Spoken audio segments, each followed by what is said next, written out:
Morning everyone. आज के BEd second year online classes में आप सभी का स्वागत है।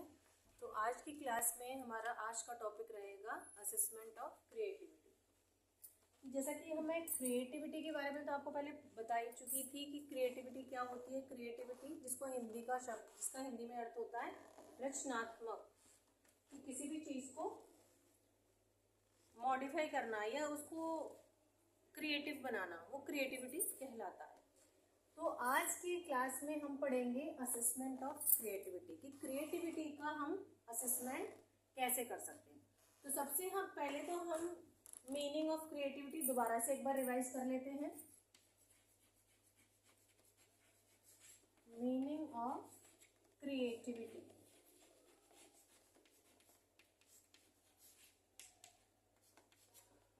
तो क्रिएटिविटी का मीनिंग सिंपल लैंग्वेज में यही हो जाता है कि एबिलिटी टू थिंक, बिहेव और feel change in the behaviour, कि जब भी हम कोई नई चीज़ सीखते हैं या क्रिएटिव होते हैं तो हम कुछ नया सोचते हैं, नया बिहेव करते हैं और कुछ नई चीज़ें नए इन ओरिजिनल वे हम उसको एक्सेप्ट करते हैं, किसी भी कॉन्सेप्ट को एक्सेप्ट करते हैं।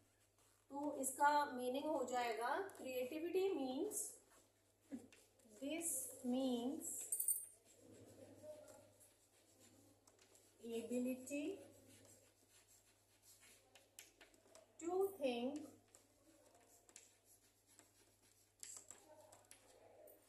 ability to think in a new or original way, कि किसी भी चीज़ को नए या उसके वास्तविक तरीके से सीखना ही क्रिएटिविटी कहलाता है। तो ये तो हो गया हमारा क्रिएटिविटी का मीनिंग। इसके बाद में एक छोटा सा एग्जांपल देती हूँ आपको, कि मान के चलिए एक स्टूडेंट है, एक बच्चा है, वो क्लास में एक पिक्चर ड्रॉ करता है, एक पिक्चर ड्रॉ करता है।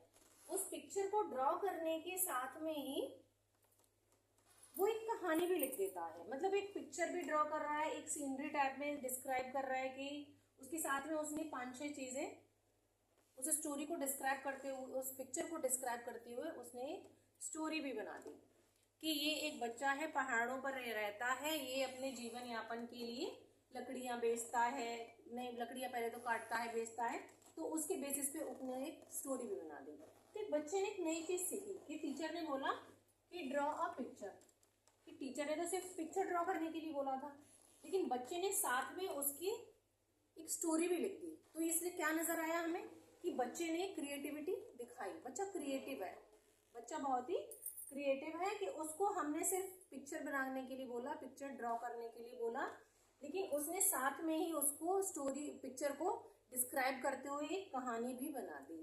तो इस टाइप का जो कॉन्सेप्ट होता है उसको हम बोलते हैं क्रिएटिविटी। अब इसका हम असेसमेंट कैसे करें? अब यहाँ तक तो मैंने आपको बता दिया कि मीनिंग ऑफ क्रिएटिविटी। अब देखते हैं मीनिंग किसका, असेसमेंट ऑफ क्रिएटिविटी का। अब मैं आपको मीनिंग बताती हूँ, meaning of assessment.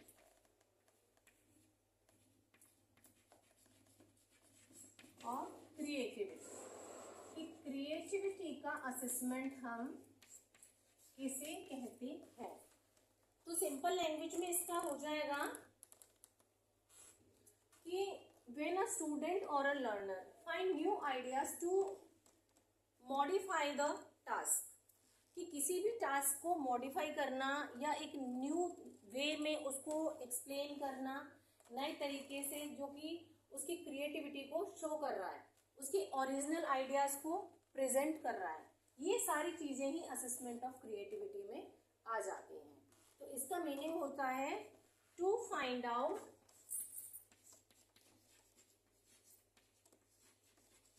New ideas, to find out new ideas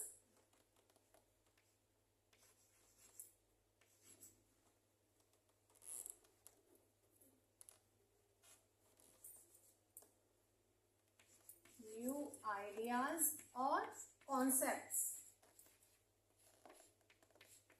that a student or learner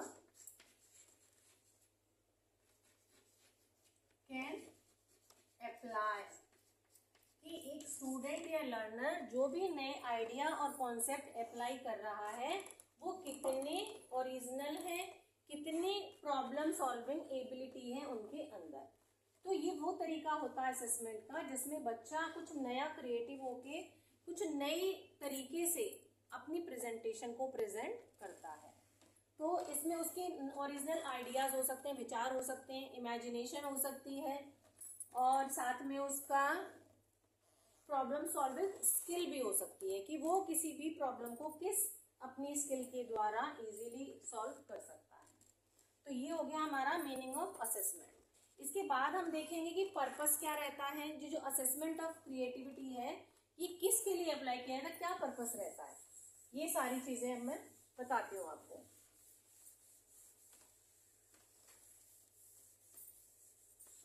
purpose of creativity,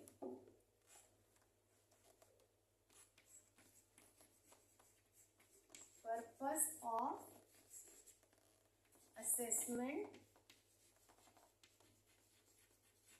of creativity.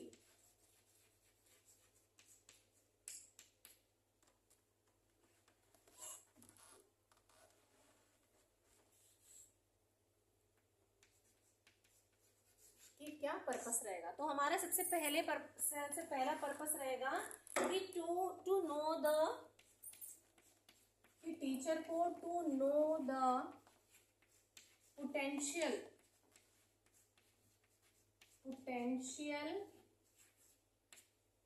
Creativity of a student, कि हमें किसी भी विद्यार्थी की पोटेंशियल को जानना होगा कि वो बच्चा कितना क्रिएटिव है, कि to know the potential creativity of a student. ये हमारा पहला पर्पस हो जाएगा कि बच्चे के बारे में हमें जानना, नॉलेज भी होनी चाहिए कि वो कितना क्रिएटिव है। इसके बाद में सेकेंड पर्पस हो जाएगा टू हेल्प टीचर्स, टीचर्स के लिए भी हेल्पफुल होता है assessment of creativity, to help the teachers to create, to encourage students creative in classroom, कि इसके द्वारा टीचर बच्चों को एनकरेज कर सकता है कि अपने नए नए विचारों को, अपने क्रिएटिव को आप क्लास में परफॉर्म करिए। उसके बाद थर्ड हमारा हो जाता है to plan improvements in difficulties। कुछ बच्चे होते हैं जिनके साथ कुछ डिफिकल्टीज या प्रॉब्लम्स होती हैं, तो उनका भी हमें तरीका पता चल जाता है कि हम एक क्रिएटिविटी के द्वारा बच्चे की जो परेशानियां हैं उनको कैसे सॉर्ट आउट करें। तो टीचर के लिए भी हेल्पफुल है, बच्चे के लिए भी हेल्पफुल है कि बच्चे के अंदर भी नए नए तरीके दिमाग में आते हैं, उसकी इमेजिनेशन हाई होती है। ये सारी चीज़ें हमें असिस्टमेंट ऑफ क्रिएटिविटी में मिलता है। उसके बाद हमारा फोर्थ हो जाता है कि टू रिकॉग्नाइज। अब देखिए हम इसके द्वारा रिकॉग्नाइज भी कर सकते हैं, to recognise the talented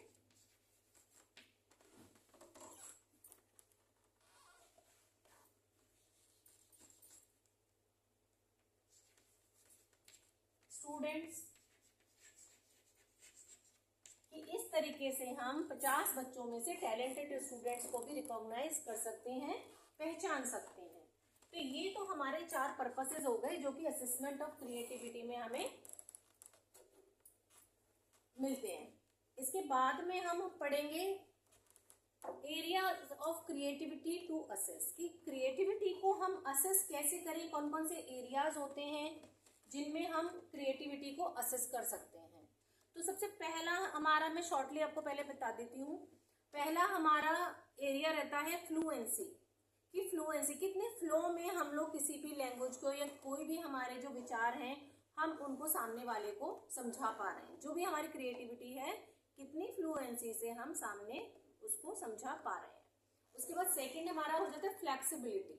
second area हो जाता है हमारा फ्लेक्सिबिलिटी। चलिए मैं आपको लिख के बताती हूँ। लिख के कुछ चीजें हम लोग पढ़ते हैं या समझते हैं तो वो ज्यादा अच्छे से समझ में आता है according to the वर्बलिंग।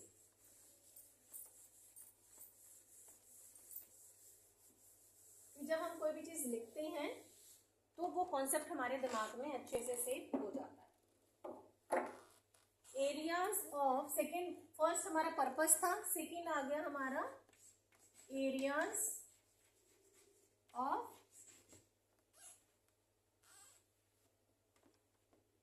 Creativity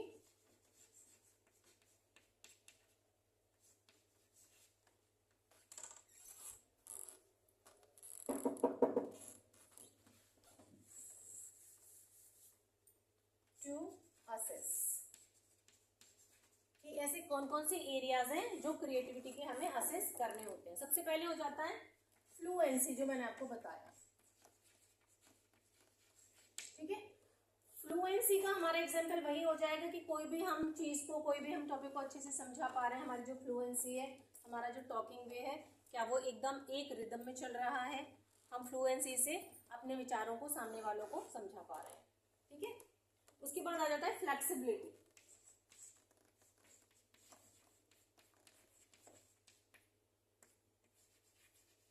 second हमारा आ जाता है फ्लेक्सिबिलिटी। तो फ्लेक्सिबिलिटी के अंदर आ जाता है जैसे कि एक बच्चा राइटिंग कर रहा है, लिख रहा है, या कोई डेकोरेशन कर रहा है, या फिर कह सकते हैं कोई एक्सपेरिमेंट कर रहा है, एक वो फ्लेक्सिबिलिटी से वो लिख रहा है। मैंने, टीचर ने उसको ऐसे लिखने के लिए बोला, निबंध लिखने के लिए बोला, या टीचर ने बोला कि हमें सेलिब्रेशन करना है, आपको ये क्लास आपकी डेकोरेट करनी है, या कोई मान के चलिए टीचर ने एक्सपेरिमेंट दिया, तो एक फ्लेक्सिबिलिटी से बच्चा उसको कंप्लीट कर रहा है। उसके अंदर नए नए तरीके से, जैसे राइटिंग में अपनी राइटिंग को क्रिएटिव बना रहा है, कर्सिव राइटिंग भी यूज कर रहा है, उसमें वो जिगजैग लाइंस भी यूज कर रहा है, वो अपनी राइटिंग को एक नए तरीके से, नए रूप से उसको लिख रहा है।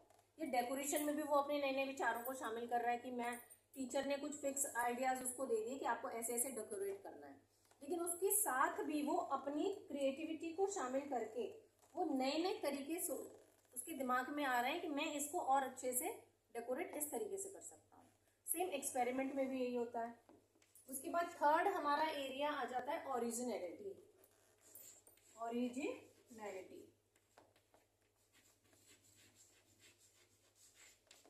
कि ओरिजिनलिटी में क्या आ जाता है कि ability to think of unique ideas, कि ओरिजिनल में जो बच्चा होता है वो नए नए तरीकों को ओरिजिनल वे में सोचता है, इमेजिन करता है, तो ये सारे हमारे ओरिजिनलिटी में आ जाते हैं। उसके बाद में आ जाता है सेंसिटिविटी। क्योंकि उसके अंदर सेंसिटिविटी ऑफ फेसिंग या और सॉल्विंग प्रॉब्लम्स,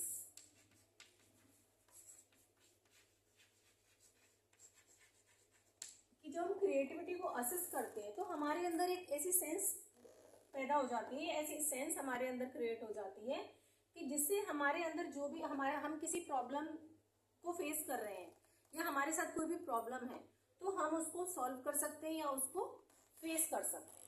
तो ये हमारे 4 एरियाज थे जिनमें हम क्रिएटिविटी को असेस करेंगे। अब इसके बाद में मैं आपको बताती हूँ टूल्स कौन कौन से हम यूज करते हैं क्रिएटिविटी को असेस करने के लिए।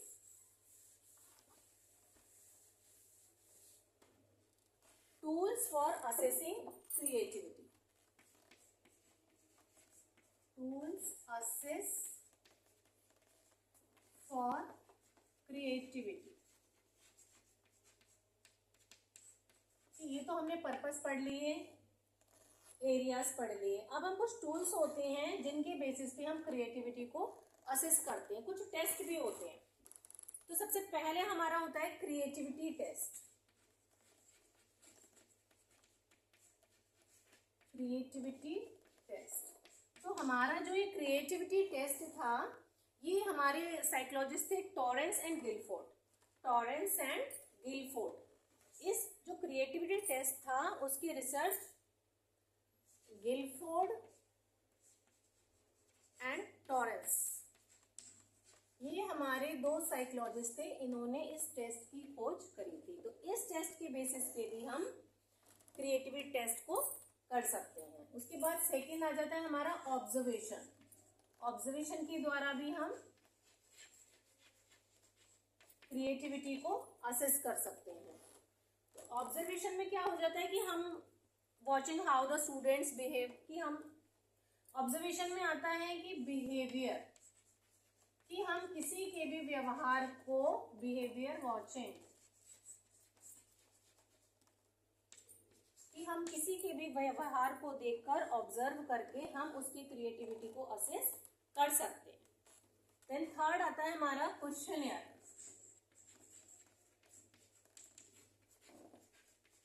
ठीक है, कि अलग अलग तरीके के हम प्रश्न पूछ के, क्वेश्चनियर रख के, ओरल क्विज रख के, उनके बेसिस पे भी हम बच्चों की क्रिएटिविटी को असेस कर सकते हैं।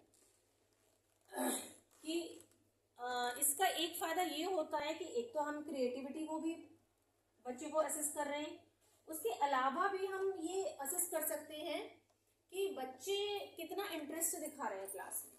कि हमने क्वेश्चन पूछा तो क्या बच्चे अटेंटिव हैं क्लास में, क्या वो इंटरेस्टेडली पार्टिसिपेट कर रहे हैं क्लास में। तो एक तो हमें क्रिएटिविटी का पता चल जाएगा, दूसरा पता चल जाएगा कि वाकई बच्चे इंटरेस्टेड है हमारी क्लास को समझने में, क्लास को अटेंड करने में। तो क्वेश्चनियर के बाद में हमारा फोर्थ रहता है टीचर्स रेटिंग। टीचर्स रेटिंग कि क्रिएटिविटी में बच्चों ने अलग अलग अपनी क्रिएटिविटी को प्रेजेंट किया, उसके बाद में टीचर को रेटिंग करनी है। कि किसी को टीचर ने 5 स्टार दिया रेटिंग में, किसी को 3 दिया, किसी को 2 दिया, किसी को 4 दिया। ये टीचर पे डिपेंड करता है, टीचर की किसको कितना मार्क्स देता है according to the students behaviour in creative way. Then हमारा फिफ्थ एंड लास्ट हमारा टूल रहता है इसमें पोर्टफोलियो। कि फाइनली पोर्टफोलियो, कि हम जो एक स्टूडेंट का पोर्टफोलियो बना रहे हैं उस बेसिस पे हमने कितना बच्चे की क्रिएटिविटी को असेस किया। ठीक है, तो ये 5 हमारे हो गए टूल्स। उसके बाद में मैं आपको बताती हूँ कि how can teacher assess creativity, कि एक टीचर क्रिएटिविटी को कैसे असेस करेगा। ये तो हमने टूल्स बता दिए कि टेस्ट भी हो सकता है, क्वेश्चनियर भी हो सकता है, ऑब्जर्वेशन भी हो सकता है। ठीक है, अब मैं आपको बताती हूँ how teachers can assess the creativity.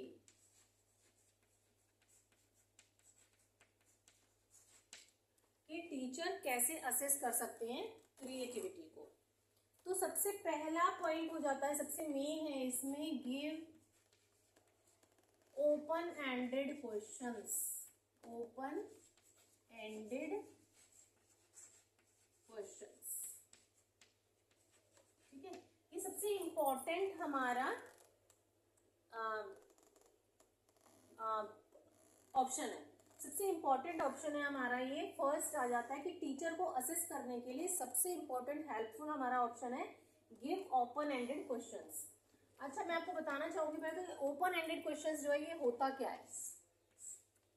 कि ओपन एंडेड क्वेश्चंस, अच्छा ओपन एंडेड जैसे हमारे कुछ क्वेश्चंस होते हैं जिनका हम आंसर या तो यस और नो में देते हैं, या वन वर्ड में देते हैं, या फिर ऑप्शंस में देते हैं। लेकिन कुछ क्वेश्चंस हमारे ऐसे होते हैं जिनके आंसर का कोई भी एंड नहीं होता है, मतलब क्यों, किस लिए, कहाँ से, वो सारी चीजें मिला के हम उस आंसर को और एक्सटेंड कर सकते हैं, है ना। जिस क्वेश्चन में आता है ना कि ये घटना हुई, क्यों हुई, किसके साथ हुई, किस लिए हुई, तो वो ओपन एंडेड क्वेश्चंस होते हैं, क्योंकि उनका जो एंड है वो ओपन है, खुला हुआ है। जो हमारे क्वेश्चन का आंसर का जो एंड है वो खुला हुआ है, उसका कोई अंत नहीं है। उसको हम क्यों, कहाँ, कैसे और विस्तार से उस उत्तर को हम समझा सकते हैं। ठीक है, तो ये ओपन एंडेड क्वेश्चंस जो होते हैं, अगर हम स्टूडेंट्स पे अप्लाई करते हैं कि आप हमें इसका उत्तर दीजिए। ठीक है, तो इस टाइप से भी हमें क्रिएटिविटी को टीचर असिस्ट करने में बहुत हेल्प मिलती है कि बच्चे अपने विचार क्यों, कहाँ, कैसे लॉजिकली अपना लॉजिक यूज करते हुए वो बच्चे अपने विचारों को प्रस्तुत करता है। सेकेंड हमारा इसमें ऑप्शन रहता है by organising quiz competition, drawing competition, debate competition,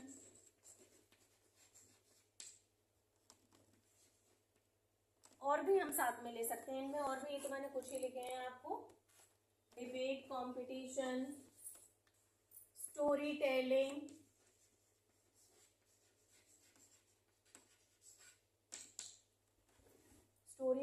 etcetera etcetera लिख देती हूँ मैं यहाँ पे, कॉम्पिटिशन्स।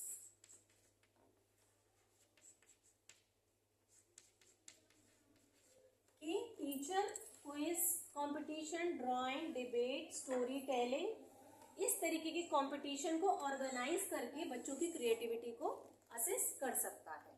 ठीक है, इसके बाद थर्ड हमारा रहेगा ऑब्जर्व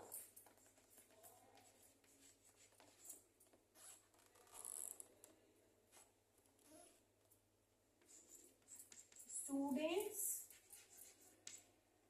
एक्सप्रेस आइडियाज डिफरेंटली। ठीक है, कि स्टूडेंट जो है हमें ऑब्जर्व करना है कि अपने आइडियाज को एक दूसरे से कितना डिफरेंटली एक्सप्रेस कर रहे हैं। इसके द्वारा भी हम क्रिएटिविटी को असेस कर सकते हैं। इसके बाद फोर्थ हमारा रह जाएगा एनकरेज। एक बार फिर से हम इनको रिवाइज करेंगे, तो मैं समझाती हूँ, पहले मैं लिख देती हूँ। Encourage students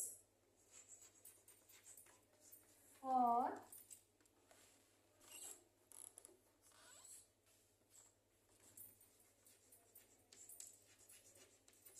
thinking beyond text books. कि हमारा ये कॉन्सेप्ट है किस पे बेस्ड होना चाहिए, इसके लिए हमें बच्चों को एनकरेज करना चाहिए। तो ये चारों है, मैं एक बार दोबारा से आपको बताती हूँ कि कैसे टीचर को कौन कौन किस किस वे में एक टीचर क्रिएटिविटी को असेस कर सकता है। तो सबसे पहले जो मैंने आपको बताया था, give and open ended questions. तो मैंने ओपन एंडेड क्वेश्चन आपको एक्सप्लेन कर दिया था कि ओपन एंडेड क्वेश्चन क्या होते हैं। देन सेकेंड आता है हमारा organising quiz, drawing, debate, story telling competitions. कि हम इन बहुत, इसके अलावा और भी बहुत सारे कॉम्पिटिशन्स हैं, इनको हम स्कूल में ऑर्गेनाइज करके बच्चे की क्रिएटिविटी को असेस कर सकते हैं। देन थर्ड आता है हमारा observe students express ideas differently. कि बच्चों को हमने एक टॉपिक दिया, अब बच्चे के आइडियाज जो हैं, स्टूडेंट के जो आइडियाज हैं, वो अलग अलग तरीके से अलग अलग अपने व्यूज को एक्सप्रेस कर रहे हैं। ये सारा हमारा इसके थ्रू हो जाता है। देन लास्टली हमारा रहता है encourage student for thinking beyond text book. ठीक है, कि हमें इस थीम पे काम करना है, बच्चों को एनकरेज करना है कि थिंकिंग बियॉन्ड टेक्स्ट बुक। अब लास्ट में हमारा इसका कंक्लूजन रहता है कि इससे बच्चों की जो नर्सरिंग होती है वो बहुत अच्छी होती है। ठीक है, तो ये जो असेसमेंट ऑफ क्रिएटिविटी है, ये बच्चों की जो नर्सरिंग होती है और इमेजिनेशन इनोवेशन होता है, उसमें बहुत ही हेल्पफुल रहता है। तो आज की क्लास में इतना ही पढ़ेंगे हम, बाकी नेक्स्ट कल से हम यूनिट 4 स्टार्ट करेंगे। Thank you so much.